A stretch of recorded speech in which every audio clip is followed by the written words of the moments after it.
Hello and welcome. This is Jennifer. Today it is time to make some more cards for our wonderful teachers out there. I actually have 2 free downloads over on my blog that you can use to create your own teacher cards. One of them is to use with foiling, and in this video today I'm going to show you how to get multicolor foiling.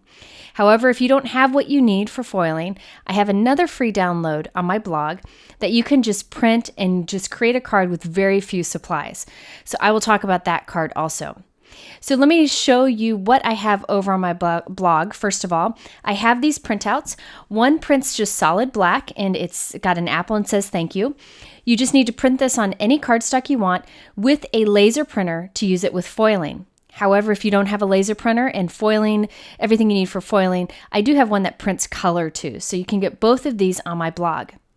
When you download and print these, all you have to do is cut them in half down the center and then cut them in half in the other direction too. Then you end up with pieces that are 4 1/4 by 5 1/2. You can glue this to a card front if you wanted to, or you can die cut like I'm going to show you today. Now this black one, you just print on a laser printer and then that works with foiling. Now for the color ones, you can use any printer you want.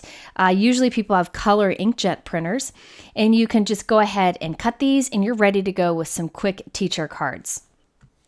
So the free downloads on my blog have the apple and a thank you message. However, I altered those a little bit so that I could make a set of note cards for some teachers that I found over on Instagram. They won a little giveaway on my blog, and I'm making a set of note cards for those teachers.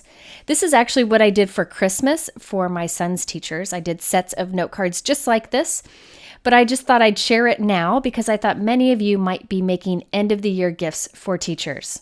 I really enjoy making card sets, especially for teachers, because it doesn't cost a lot of money, but it shows that you put a lot of heart into it. Okay, so let's go ahead and create the die cuts that you see here around the apple. I went ahead and printed. Now I want to die cut it down to the shape that you see there, that little notebook die cut. Okay, so I have this die from Paper Smooches. It's been around for a while. I really like it, but it's solid, so it's hard to center that up over our little printed apple and thank you message. So here's the trick if you're using a solid die, but you need to center it up. You just take a piece of scrap cardstock and go ahead and die cut from that. So this gray piece is just going to be my guide for all the cards that we're creating. I only need the negative space of this. Okay, so now I can take my printout, or if you have a stamped image or anything, you can't just put the die over it because it's hard to center up that way. So I take that negative space of the scrap paper, center it up over my image, then just kind of fit that die right into that opening. It fits in kind of like a puzzle. You just kind of slide it around till it fits in the right place. Then run it through your die cut machine and that will cut your piece of paper for you, and it'll be perfectly centered how you positioned it. You can use a little piece of tape if you're afraid it will shift a little bit. But check it out. You've got the apple and the sentiment positioned just right. So now I wanted to show you how to get that multicolor foil look. So I'm doing this on the pieces that I printed in black on a laser printer. You need to use a laser printer because it uses toner, and that's what sticks to the foil. So you can take this and print it at maybe like a Kinko's, and that will give you that laser printer. Okay, so I am going ahead and using my mini Mink machine. I really like this Mink machine because it's meant for foiling and has different heat settings. However, you can use any heat laminator for this, and I'll link at the end of this video to many videos that I've done using a laminator. So you can use an inexpensive heat laminator if you have one. Okay, so I need to cut out little pieces of colored foil to match up with our pieces on our printout. So I just took the apple and roughly cut it out as a guide. Now I'm going to cut some red foil to be slightly bigger than that. And this will be the red for the apple. Then I'm going to do the same with the other pieces. I'm going to cut a very thin piece of gold for the stem. I'm going to cut a small kind of a triangle piece of green for the leaf. And then I'm going to cut some silver for the thank you. So basically, you just want to cut some pieces to cover the areas that you are foiling. You want to do all pieces at once when you run through this machine. If any of the toner doesn't have foil on it, and you put it into your sleeve and put it through the machine, you'll get toner everywhere. It ends up ruining your sleeve. So just trust me and make sure that all of your black toner is covered with foil when you go through. So here I have cut my red and I've cut my gold, and now I've cut a little green piece. This silver you see here is leftover silver foil from another project I did. There was a lot of unused foil there, and I'm just recycling it. You can use all those leftover scraps. So now I'm going to put it into the little sleeve that comes with the mini Mink machine. I'm going to line up my foil, making sure that I cover all of the black. Now you can overlap your foil.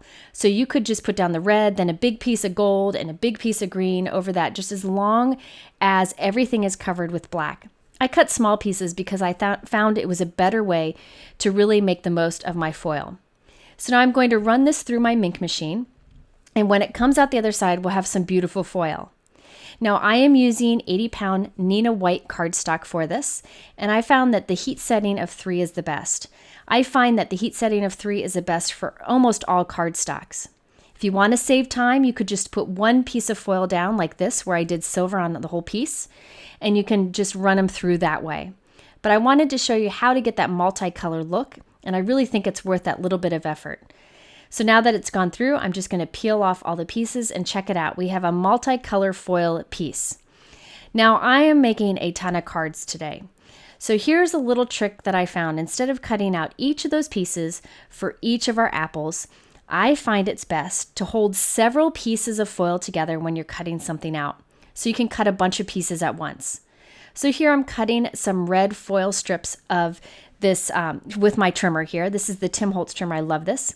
The foil that I'm using is ThermoWeb Deco foil. This is by far my favorite.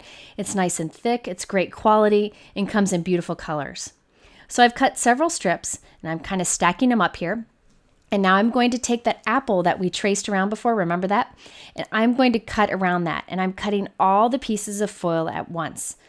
This will save me a lot of time because I'll cut up actually 4 apples at once, and I don't have to do them each individually.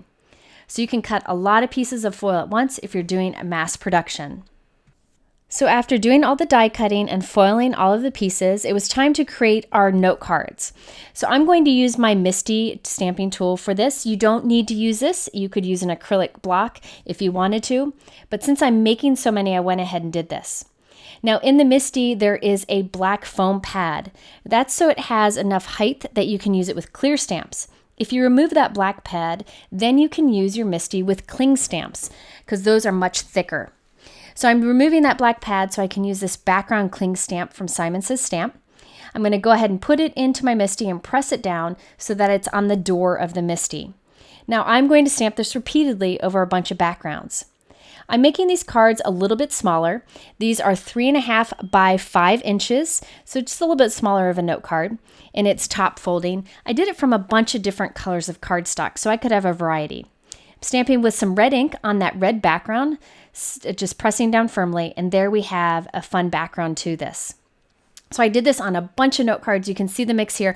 This is a great way to kind of use up any scraps that you may have to create a bunch of note cards.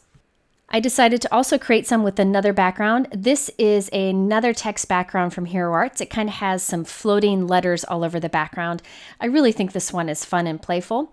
So I'm putting this into my Misty, inking it up with a dark red ink, and then stamping that on the red also. On all of these, I did a tone-on-tone background so that it didn't distract from the message that we have on the die cut. To add each of the die cuts to the background, I used a little piece of craft foam in between.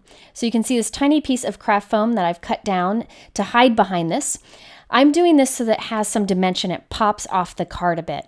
You could totally skip this step if you want to save some time and effort, and I actually did on the card sets. This one right here is an individual card that I'm giving to some teachers this year. So I put that on there, and that just gives it a nice little pop. Very inexpensive way to do that, and this will get through the mail nicely also. If you wanted to, you could tie some ribbon across the top or add some embellishments, but I decided to keep it as simple as is. Now, if you don't have that die that I mentioned before, what you could do instead is kind of trim this piece down a little bit and then mat it on some colored cardstock and glue that to the note card. That's great if you don't have any of the die cuts or anything to add to it, and I think it'd make a great simple card that you can give to a teacher. I also wanted to show you how I put together a bunch of these cards to give as a gift to a teacher in case you wanted to do the same. And this is what the gift looked like in the end. I used some clear card boxes. They're available in regular size for a 4¼ by 5½ inch card, but there are also some available in a smaller size for the smaller size cards that I use today. So what I did is I actually got 2 of the boxes. In one of the boxes, I put 12 cards that I finished. In the other box, I put 12 envelopes, and I'll link to the smaller size envelopes that I used for these also. But I did tape those 2 boxes together, so they stayed together. I just put some strong double-sided tape on the back of one of them and then stuck it to the other. So there are actually 2 boxes stuck together, one holding the note cards and one holding the envelopes. You could make a smaller set and put the envelopes and cards together if you wanted to.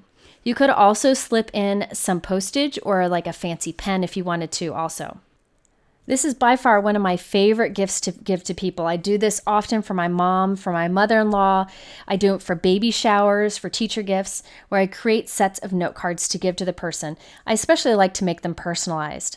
I usually tie some ribbon around them or some baker's twine, and then you're good to go. You have a great little gift that you put a lot of thought into, but not a lot of money. So it's a great thing to share with just about anyone.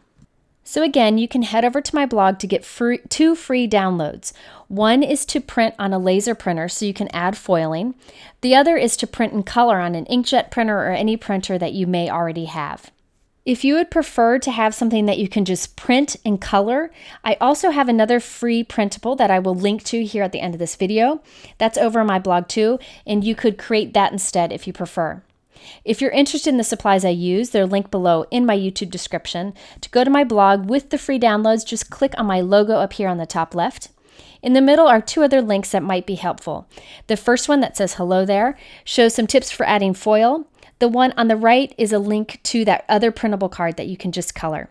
Thanks for watching, and I hope that you'll come back soon and have a great day.